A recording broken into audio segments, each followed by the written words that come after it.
Praise the Lord. தேவனுடைய நாமத்துக்கு மகிமை உண்டாவதாக. நீங்க நல்லா இருப்பீங்க, நிச்சயமாய் நீங்க ரொம்ப நல்லா இருப்பீங்க. ஆமென். இந்த காலை வேளையில் ஆண்டவருடைய வார்த்தை உங்களுக்கு முன்பாய் வைக்கிறேன். ஆதியாகமம் 26 அதிகாரம் 12 வசனம் இப்படியாய் சொல்லுகிறது. ஈசாக்கு அந்த தேசத்தில் விதை விதைத்தான். கர்த்தர் அவனை ஆசீர்வதித்ததினால் அந்த வருஷத்தில் 100 மடங்கு பலன் அடைந்தான்.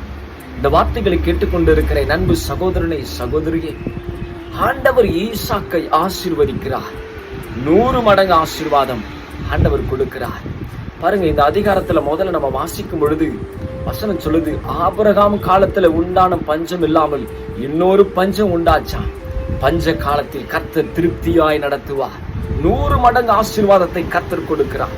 இந்த வார்த்தைகளை கேட்டுக்கொண்டிருக்கிற அன்பு சகோதரனை சகோதரியே, வறட்சியா இருக்குல்ல வாழ்க்கை, எவ்வளவு சம்பாதிச்சாலும் கையில நிக்கல, லோனுக்கும் வட்டிக்கும் குடும்பத்துக்கும் பணம் செலவாயிடுதுன்னு கையிலேயே பணம் நிக்கல.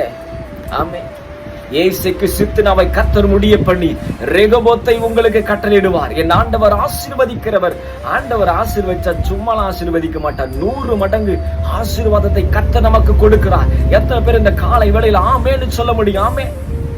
பாருங்க, அவருடைய தேசத்திலிருந்து இன்னொரு தேசத்துக்கு பஞ்சாயிட்டுன்னு சொல்லிட்டு இன்னொரு தேசத்துக்கு போறார்.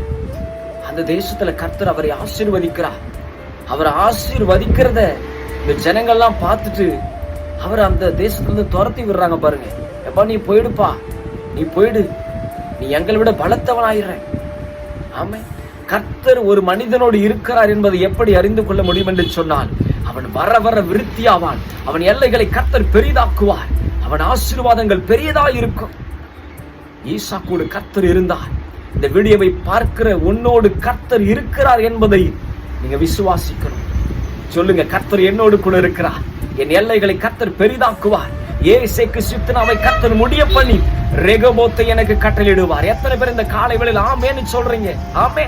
100 மடங்கு ஆசீர்வாதம் அந்த வருஷத்திலே. வசனம் பாருங்க, தெளிவா சொல்லுது. நிறைய பேர் இப்படி சொல்ல மாட்டாங்க. ஈசாக்கை ஆண்டவர் 100 மடங்கு ஆசீர்வதித்தார். ஆனா வசனம் சொல்லுது, அந்த வருஷத்தில் 100 மடங்கு பலன் அடைந்தான்.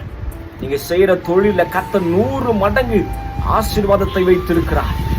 நீங்கள் ஆசீர்வாதத்தை காண பிறந்தவர்கள். ஈசாக்கினுடைய ஆசீர்வாதம் நம்ம தலைமையில இருக்கு. எத்தனை பேருக்கு தெரியும்? ஆமே. வாக்குத்தத்தம் பண்ணப்பட்ட பிள்ளை ஈசாக்கு என்று சொன்னார். ஆமே. அந்த ஆசீர்வாதங்கள் நம் தலையின் மீது இருக்கிறது. நீ ஆசீர்வதிக்கப்பட்டவன், சபிக்கப்பட்டவன் அல்ல. ஆமா, உன்னை கர்த்தர் ஆசீர்வதிப்பார். உன் எல்லைகளை கர்த்தர் பெரிதாக்குவார். 100 மடங்கு ஆசீர்வாதத்தை இந்த வருடத்திலே காண உங்களுக்கு கிருபை கர்த்தர் செய்வார்.